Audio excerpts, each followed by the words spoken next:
Alright, hello everybody, JX298 here, and welcome to another Black Ops 2 Zombies video. This is a little bit different than the other ones that I've done, because most I've done is solo strategies and stuff like that, but this is going to be a theory that I'm explaining from Mob of the Dead. I haven't seen a single other person on YouTube make this video into a theory. I have done some searching for a while, maybe like a half hour to an hour, searching this up on YouTube, seeing if anyone else has done this. The only things I've found were just, you know, people explaining all the things in the map and stuff, but no one has come across this theory and put it into an actual video, so I decided that I'm going to do that for you guys so that you guys know the storyline of this map, because Mob of the Dead is a very confusing map, and a lot of people think that Treyarch just decided that they were going to make a map and not throw it in with the storyline that they have already set up. If you don't know the storyline for Zombies, go ahead and try to find a video, read up on it or something. There's tons of articles online, there's tons of videos you can find to learn about this zombie storyline and everything. So, and with the Mob of the Dead, a lot of people didn't think that Treyarch really tried to put this into the storyline that they had previously made, but it turns out that they did with enough searching and stuff, and a little help from someone. I was able to figure out what the whole backstory and stuff to this map is. Now, as you know, in Mob of the Dead, there's a lot of different things and new items to the game. There are the tomahawks, and then of course you have the golden spork, and which isn't really new because it's just a melee weapon, but you don't actually buy it off the wall like you do with most melee weapons. You have to unlock it. Then you have the whole plane thing and the bridge and all the Easter egg and everything, and you also have the Purgatory mode, which is the main thing that I also wanted to talk about as well, and which also fully backs up my theory along with that. Okay, so first off, I'm going to go into talk about this theory. So recently, I have a video back I published or uploaded back in November when the Nuketown map came out, when the game's first Black Ops 2 first came out. It was the video where I showed the eye color change on round 25 in Nuketown Zombies, where the eyes change from yellow to blue because of the moon Easter egg that's happening at the same exact time. Richtofen is taking control at this exact moment. So on that video recently, about 2 weeks ago, I received a comment from a guy named Sleonheart17. I'll have a link to his YouTube page in the description. I'll also link you to the video where you can see the comment he wrote. He said that the map, because I was talking to someone else, I was commenting back and forth with someone else about how Mob of the Dead and who's in control of Mob of the Dead. And a lot of people think that it's Samantha. Well, it's not, because you have to think, at the time of this happening, the Golden Gate Bridge was just being built, and because you can tell by the construction when you get onto the bridge and everything. And Samantha was not in control before this, and so, you know, Samantha took control after World War II, I believe it was, sometime after World War II. No, I think it was actually in it was way after World War II. It was like the 1960s or so, during the Cold War and stuff, because that's all the time when Black Ops took place. Don't quote me on that, because I can't exactly, I don't follow the storyline 100% and everything like that, so, yeah. So anyway, this is to explain why the zombies have red eyes, because if you've played this map, the zombies have red eyes. They don't have yellow eyes like when Samantha is in control, and they don't have blue eyes like when Richtofen is in control. Well, the reason for this, and this person pointed me out, his name is Sleonheart17, he pointed this out in a comment, and he said that they are monsters from hell. They're not reanimated corpses, they're just straight out monsters sent by what would we assume to be the devil. And so I did some thinking into this, and he also mentioned that if you input the code on the code sequence, which you'll see in the video as I have in the background right now, if you input the code sequence 115 in that three-digit number sequence, it'll change the numbers around and jumble them around and change them to 666. But before it does that, it'll like a devilish voice will say, not maybe next time. That's it. I always get it confused with not this time or whatever. He says maybe next time. I'll have that audio clip playing right now. Maybe next time.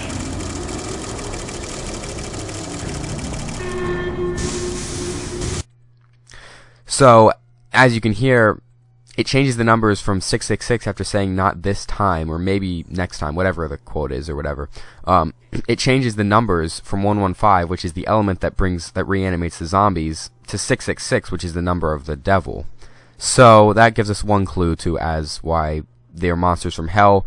Now, you could just be thinking that, oh, they're just monsters from hell sent to Earth and stuff like that. We could all go into religious beliefs and stuff like that, but I don't feel like getting into any of that and why this would happen. But one of the main reasons why is because Mob of the Dead does not take place on Earth like every other zombie map. You know, every other zombie map we had took place on maybe Area 51 or Germany or all those other places like that. They took place on Earth. Mob of the Dead does not take place there. Mob of the Dead is a map that takes place in Hell, basically, or more so people could think of it as Purgatory mode. Kind of like an afterlife, a stage between Hell and such. The way I see it as is the 4 mobsters are in some sort of purgatory, hellish torture world where they are forced to fight this onslaught of zombies, and every time they die, they come back to life. They come back in the afterlife. So it's basically a hellish torture that they cannot escape. Because you'll notice when you die in Mob of the Dead, you come back in afterlife mode and you revive yourself. When you kill yourself in the electric chairs on the bridge, you come back in afterlife. And every time you start the game, you're in afterlife.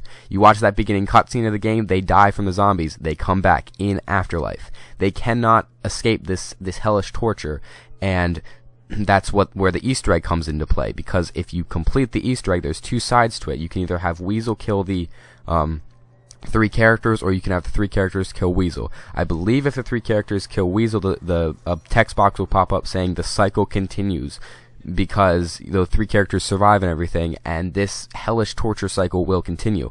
Now, I believe if Weasel kills the 3 characters, it will say the cycle is broken, and then that means that the hellish torture has been broken. It's been ended because the 3 characters are dead and Weasel lives. Now, I can't prove exactly. I haven't done the Easter egg in a while. I can't prove exactly if that's right. It might be the other way around. It might say the cycle is broken when the 3 characters kill Weasel or something. And if it does, then maybe Weasel has some sort of reason to do with this hellish torture. And if he's killed, then the cycle gets broken and they're free from it. I don't know exactly how it is. It all depends on. I haven't done that Easter egg in a while, so I'm not too sure. You can post in the comments down below if I'm right or wrong about that. So anyway. Back to what I was talking about. Now, another thing to kind of back up this theory is the tomahawks and the golden spork. I mentioned these at the beginning of the video, saying that they're new concepts. And yes, they are new concepts, but they're not there for some just unknown reason just to be cool. They're not there just to be a weapon. Now, up until this point, we've known the creator of every single wonder weapon. You know, the Wunderwaffe DG2 and the Wunderwaffe DG3JZ was created by Edward Richtofen. We had the ray gun created by Maxis, the Porter's X2 ray gun, and the Porter's X2 zap guns created by Dr. Porter. I mean, we had all that stuff. The teleporters were made by Dr. Schuster. There's all that stuff that was made. All these wonder weapons, all these devices. I believe monkey bombs were created by Richtofen. But we aren't given any insight as to where the golden spork and where the retrievers/redeemers come from. We don't know who created them, and that's because no one did create them. Once again, it has to all go back to this hellish purgatory mode, because I know a lot more about the redeemers and the retrievers, the 2 tomahawks, than I do about the golden spork. Exactly where that comes from, I can't really go into detail. If any of you guys know about the golden spork and where it comes from, backstory of that, you can post that in the comments down below, and I might make a video about it or something. But the redeemers and the retrievers, they're basically, you know, you have those 3 dogs that you have to feed. There's 3 of them, and you have to feed them zombies. It's somewhere between like 4 to 6 zombies, I think. If it's 6 zombies, it makes sense because there's 3 of them, so 666. It's the number of the devil again. It makes sense if it's 6. I believe it is 6. It's either 5 or 6 that you have to feed them. So you have to feed these dogs to get the retrievers, and there's 3 of them. Well, the dogs are big hellhound faces, and they're a lot bigger than what most hellhounds look like. A lot of people think that it's Fluffy, the dog that was the first ever hellhound. A lot of people think it's that, but no, because if the map is taking place in Hell, then that hellhound is going to be Cerberus, which is the main hellhound of Hell, basically the devil's hellhound, something like that. I don't know exactly detail of what Cerberus is. I know it's just the main hellhound, and so it eats these corpses. I want to say that Cerberus was a monster that either decided the fate of humans when they were sent to Hell, or it either, like, whether it ate them or not, or something like that. So it kind of makes sense that he's eating the zombies when you kill them. So, and then when you kill them, you get the Hell's Retriever and the Hell's Redeemer. So it kind of explains that they're mystical weapons, basically. They're not created by anyone in the world. They're not created. They're just kind of gifts, maybe given to the characters and stuff. They're not. There's no official creator to them because the map takes place on hell. In hell, basically. You could take it either way, whether it's hell or purgatory. So there's many theories to back this up. And another thing is, I don't know I have any proof for this exact one, but I did hear this from a few people, is that back when Mob of the Dead was coming out, there was a lot of people apparently like hacked into the coding or whatever of the Treyarch stuff, and they hacked in and saw that, like, for Map Pack 2 it said something about like a bus or like the bridge and like hell or something. I think it said like bridge and hell. And I believe this was true. I don't have any proof to back this up, but I believe it was. And most people thought that, oh, well, there's that bridge in transit, and when you drive over that bridge, it kind of cracks and breaks, and it just looks like there's an endless lava pit beneath you. So a lot of people were thinking that this bridge, when the bus would drive over, it would break, and you would die, and you would end up in hell, and that would be the second map pack.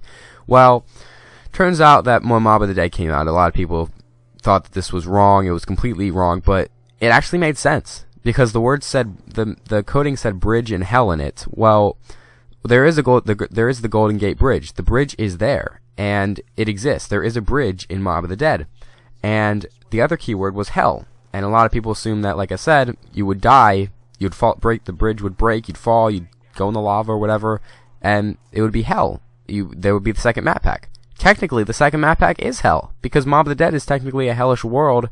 It's a purgatory-ish Alcatraz, kind of. It's not like the official Alcatraz. It's like a purgatory mode of Alcatraz, you know, if you get what I mean. It's a little confusing, and it doesn't seem like it, some of it doesn't seem like it makes sense, but when you put 1 and 2 together, it really does, because, like I said, with the coding sequence is what really made me realize that this was a real thing, and the inputting 115, it maybe next time changes to 666, I mean, you've got the facts right there. It's true. The map, Mob of the Dead, in conclusion, it takes place in hell. It's a purgatory-ish, hellish world, torture device meant to torture the 4 characters and everything. There's a lot more to this map than we know, and like I said, a lot of people thought that Treyarch was just going off and making their own map. You know, well, of course it is their own map, but they were making a map that was out of the storyline, and that they didn't care to really throw into with the storyline. But it does tie in, because it's not just some random time where they said, oh, well, maybe there was this creator before Samantha who was in control of zombies. No, there was no person in control of zombies. There was no outbreak before Samantha took control. There was nothing like that. This map takes place in hell, and that explains why the zombies' eyes are red.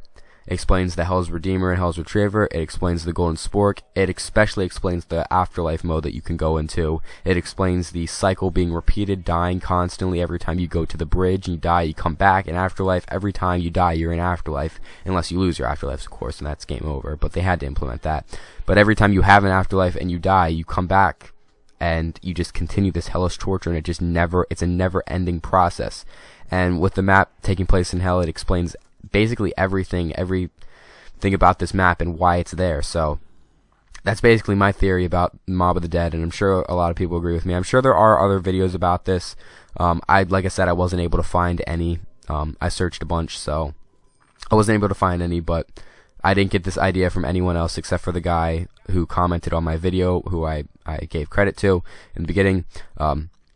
He's the only one that gave me this idea, and the rest was all just my own whim. I went off of that.